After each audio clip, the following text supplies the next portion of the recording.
हरि बोला, हरि हरि बोला, हरि हरि बोला। ओम श्री परमात्मने पुरुषोत्तम योगः श्री भगवानुवाच ऊर्ध्वमूलमधः शाखमस्मत्थं तहुरव्ययम् छन्दांसि यस्य पर्णानि यस्तं वेद स वेदवित् अधाश्च ऊर्ध्वं प्रसृतास्तस्य शाखा गुणा प्रवृद्धा विषयप्रवाल न च सम्प्रतिष्ठा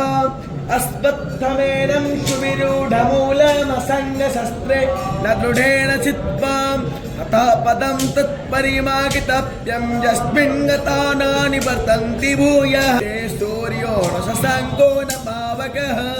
यद्गत्वा न निवर्तन्ते तद्धामं परमं मम पश्यन्ति ज्ञानं हरि बोला, हरि हरि बोला, हरि हरि बोला।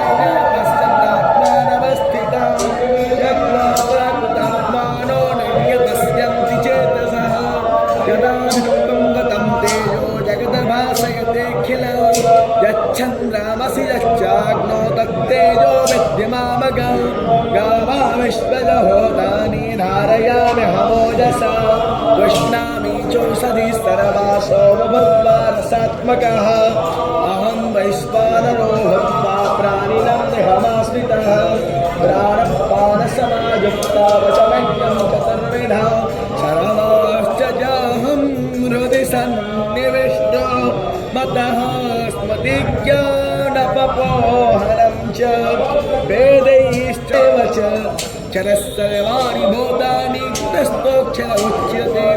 उत्तमः पुरुषस्तन्य परमः मेतुधावतः यो लोकोत्रयमाविश्य विवर्ता वैश्वरः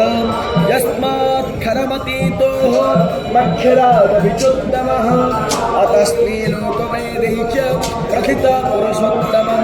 यो उपनिषत्सु ब्रह्मविद्यायां योगशास्त्रे श्रीकृष्णार्जुनसंवादे पुरुषोत्तमयोग नाम पञ्चदशोऽध्यायः कृष्णार्पणमस्तु कृष्णाय वासुदेवाय हरये परमात्मने प्रणतः नमः हरिः ओम्।